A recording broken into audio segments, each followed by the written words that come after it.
everyone, and welcome to my series review of Nightmare on Elm Street.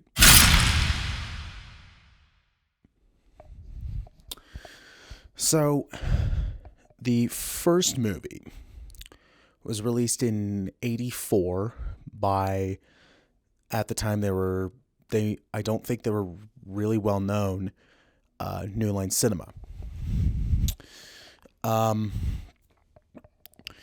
They took a chance distributing the movie because it couldn't get distributed.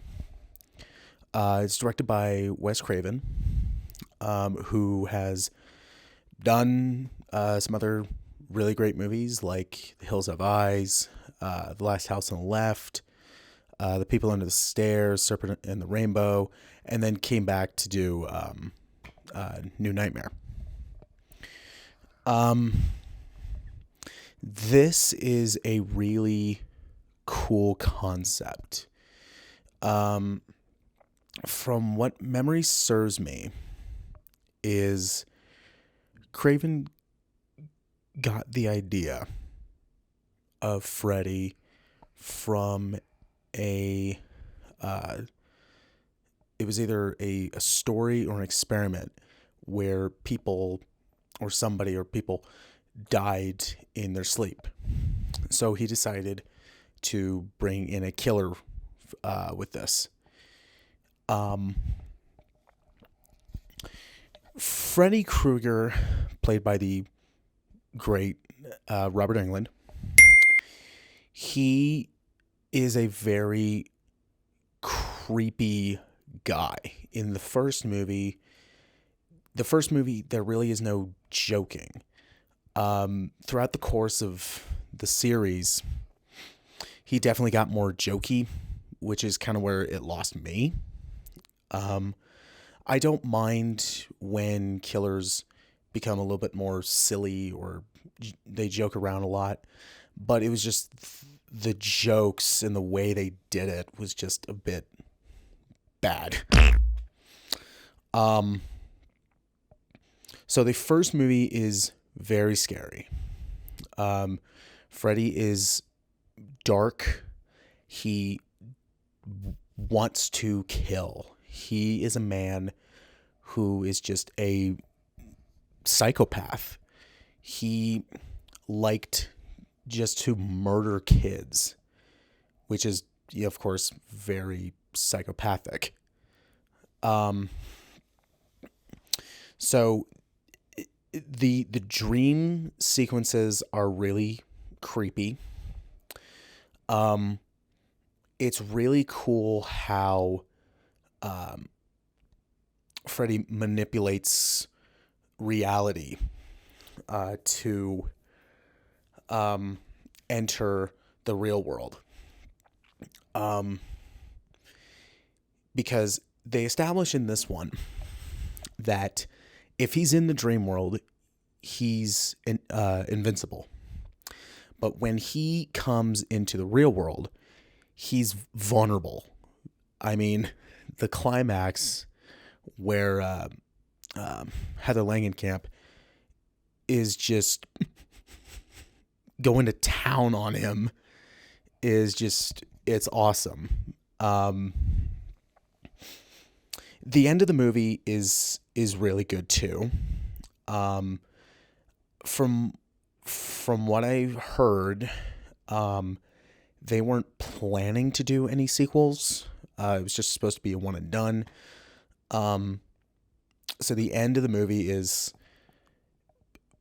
she defeated Freddy, but did she though?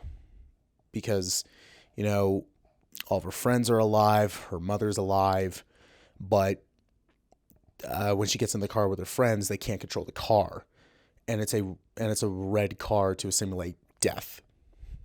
And then her mother gets pulled in through the window. That's obviously a dummy, which is just really funny to me. Like, the first time I saw it, I was like, oh, gee, really? And then it ends like that. I was like, okay, you really kind of, I don't know what you just did, but okay. So I like the first one quite a bit. I would give the first one the rating probably great. It does have some slight problems, but that's mainly because it was made in 84. I give it a slide on that because it was the early 80s. So that was the first movie. They weren't planning to do sequels, but the first one made a lot of money. So a year later, we got Nightmare on Elm Street 2.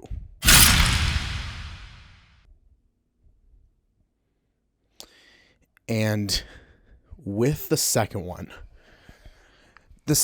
is, I guess, known as the black sheep in the series, because it changes tones, not with just Freddy, but then just the entire movie is like completely, the tone is completely off. But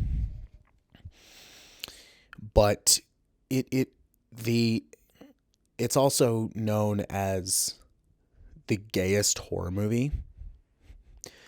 And the scenes that were kind of like, oh geez, didn't bother me. I was just more confused on why it was there. Like the scene where the main kid, I forget his name, walks into the bar and his gym teacher's there. It was like, wait, what? Like, what was that all about? And it just kind of confused me a bit. The problem with this one is that Freddy wants to be in the real world. But they established in the first movie that he's vulnerable to regular attacks. So he doesn't want to be in the real world. He can only kill when he's in the real world. And all of a sudden he wants to be in the real world. It made no sense. The gore picks up in this one, which is always a plus for me. The pool scene towards the climax is he's throwing out, Freddy's throwing out puns, but he's not necessarily jokey. He's more just angry. But it was definitely the movie that started kind of dwindling between horror and comedy. The end is a mess. That's all I'll give. The ending is a huge mess. Yeah, two is, it's not the worst in the series, but it's not good either. I give it a probably fine. So then that was 85. So then next they ended up waiting 2 years until 87 to do Nightmare on Elm Street 3.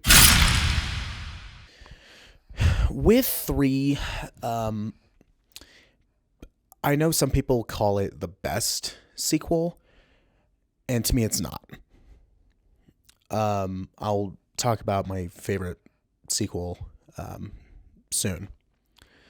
But this movie is okay. They pulled Craven back in to help with some writing. Heather Langenkamp comes back. They don't explain what happened at the end of the first movie. They just skip ahead. So I'm going, okay, oh, okay. All right. You're just going to move on. So that did bug me. But I like what they did with her working at the children's hospital. And also, what I thought was pretty cool the first time I saw this, I didn't know Lawrence Fishburne was in this. I liked like the bond the kids shared. The big problem for me was the controlling your dream aspect. A couple of them made sense. Like the kid that became stronger. Earlier in the movie, he was watching wrestling and he was saying like, oh, I love these wrestlers. That made sense. The kid who became the all-powerful wizard. There's a scene early in the movie where he's playing Dungeons and Dragons with two of them. And he's like, oh, my character's an all-powerful wizard. So I'm like, okay, that makes sense. And then one kid doesn't talk throughout the entire movie until the very end. His power was finding his voice. And it's like, it's not really a power. That's more of just like, I guess, a revelation, or just, you just decided to talk. Like maybe some Halloween 5 stuff where she wasn't talking and then all of a sudden just starts talking. But the others didn't make sense.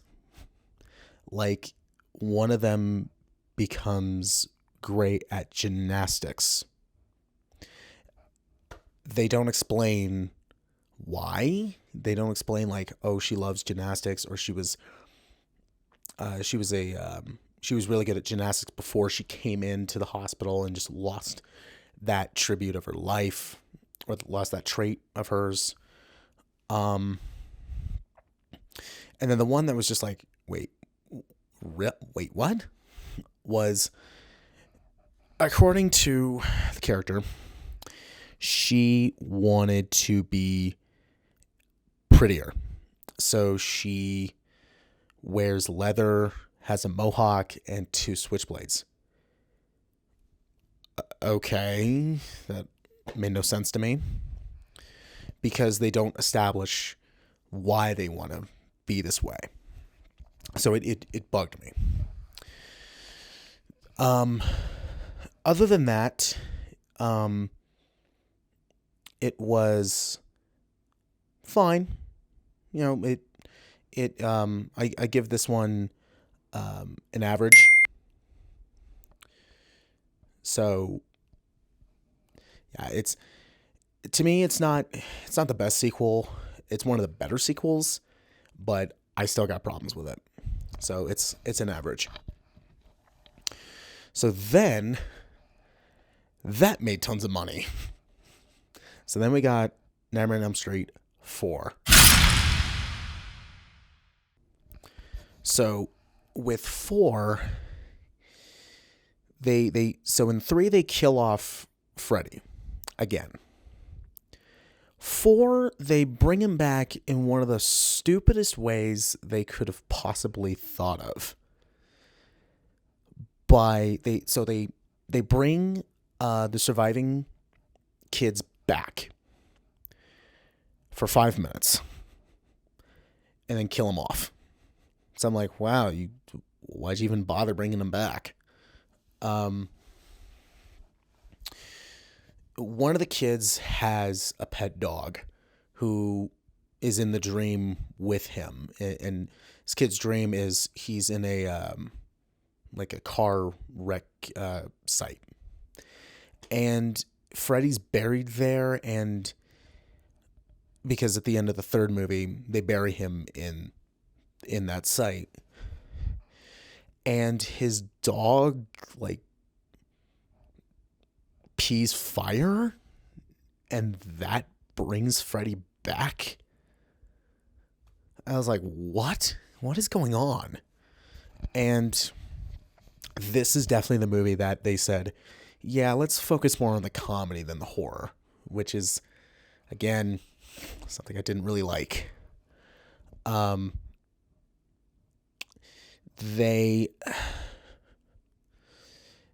It's 4 is a mess. It's a mess of a movie. Uh, I can't even remember of most of what happened in 4 because it was just like such a blur. Like I was like, okay, this happened. Okay, what was that? And then I was like, I can't even remember what that happened in the last 5 minutes. So 4 is a mess. That's all I'll say because that's all I can remember. So 4 is terrible. I'm just going to say it's terrible. Then, to add salt to injury, they were like, oh, you thought that was terrible? The next year, we got Elm Street 5. Ugh. 5 is worse than 4.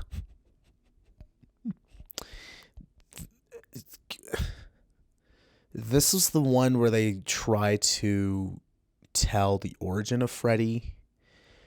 And yeah, by this point, he was just not scary at all. It was just like, this is the Freddy Krueger comedy hour. Like, this isn't scary. It's not, you're trying to be funny, but the jokes you're throwing in just suck. The only thing that really kept me watching the series was Robert Englund, because he's great as Freddy, and the gore, and that was all. The characters just started becoming stupider. It got way dumber. I mean, with 5, I can't remember if it was. I can't remember if 5. It was either 5 or 6 that had Super Freddy. I think maybe it was 5. Yeah, it was. Oh my God, 5. 5. I had a headache after 5. Yeah, I would say the 4, 5, 6 trilogy is just the worst. I will gladly skip over those. 5 is just a mess. 5 sucked. 5 was worse than 4. It's terrible. So after 5's stupid attempt to get in some more money, it worked. So it's now 1991, and we got Freddy's Dead.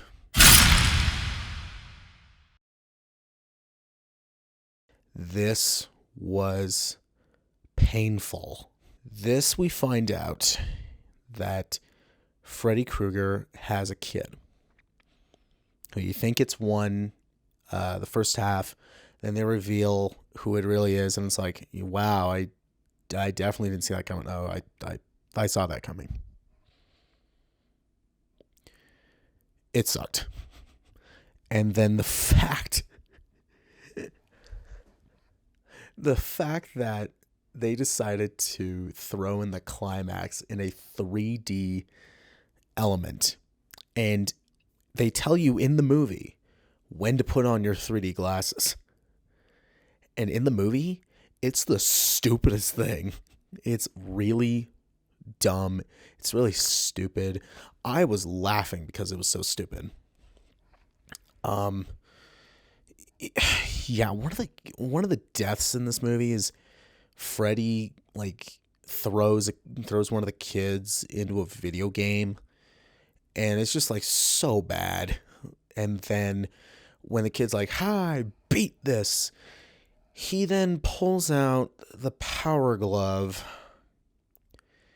and kills him that way.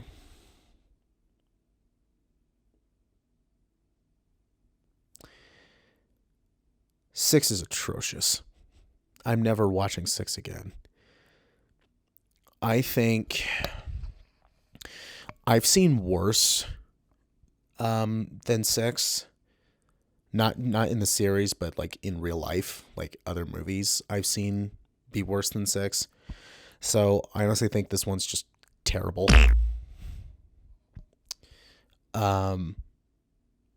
Yeah, don't skip. I would say skip 4, 5, and 6. If you want to watch the gore and want to watch Freddy Krueger be comical, go right for it. So then, the 10th anniversary of the original movie was coming pretty close in 94. So they were like, well, we want to do another movie. The 10th anniversary Elm Street movie. But wait, we killed him off. Well, let's bring Craven back. And he came up with something different.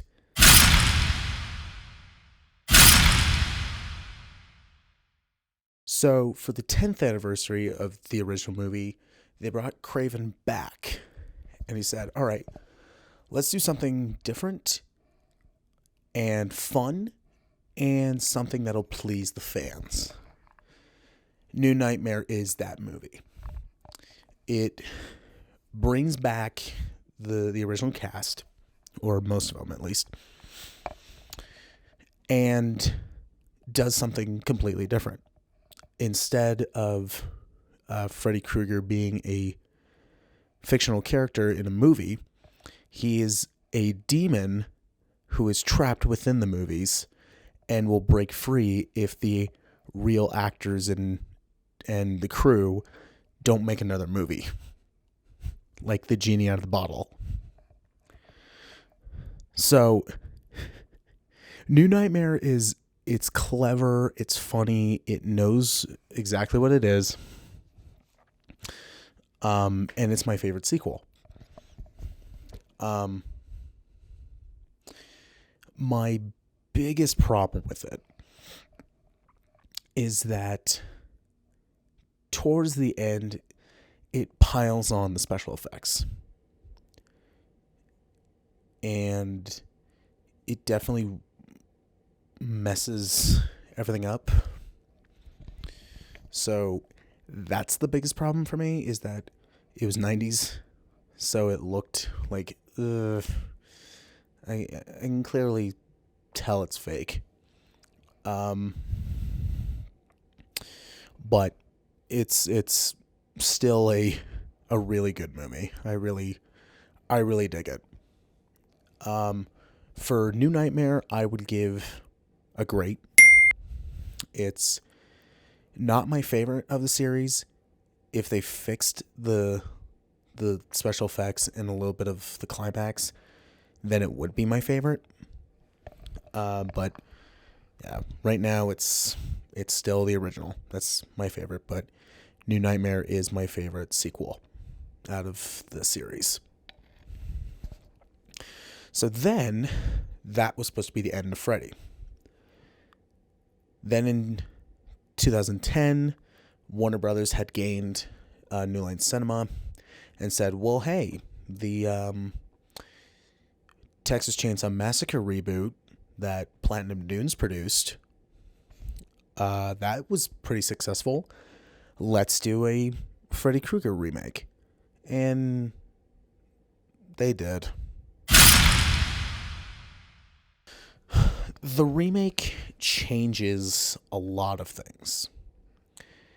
It changed Freddy's origin from him being a man that just liked to kill kids into a child molester. And so over the past decade, that's kind of, I don't like to say common, but you see it today, so it's like okay. And the actor who plays Freddy in the remake, who's Jackie Earle Haley, he's Rorschach in Watchmen. He's also in Shutter Island. But he's also Ruvik in The Evil Within game, which I still have not beaten that. I can't get past the Keeper. So hard. Anyway.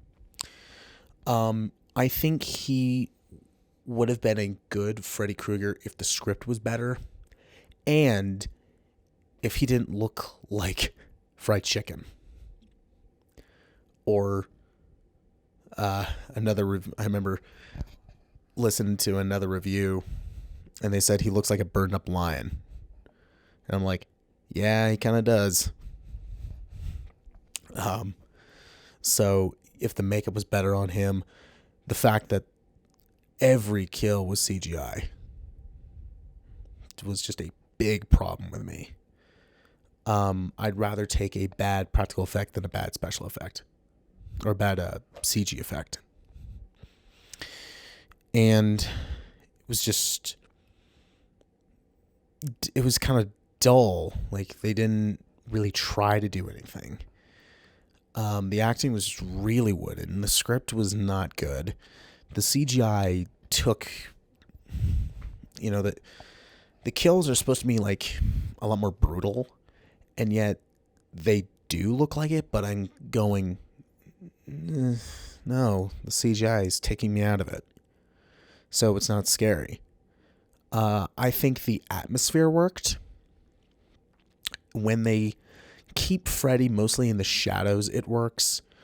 Whenever Freddy pops up, it's a jump scare, which is just, jump scares are just overused.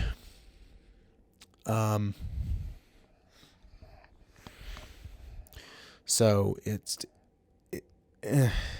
doesn't work for me. If it works for others, fine, but it doesn't really work for me.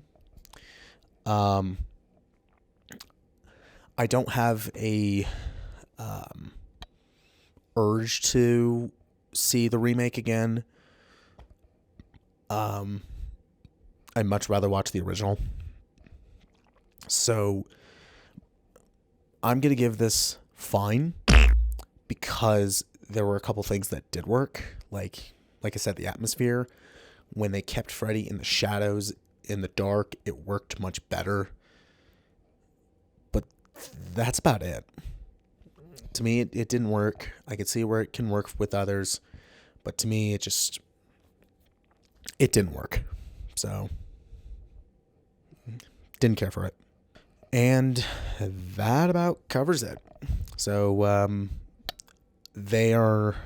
I know Robert Englund said he would do one more Nightmare on Elm Street movie, but I don't know what's going to happen with that. I don't know if they're going to do a sequel. I don't know if they're going to do another remake. So, I don't know exactly what they're going to do. But this is an interesting series to watch. So, yeah, check it out if you want. That's my review. So, thank you very much for watching. Look forward to more reviews in the future. And I'll see you next time.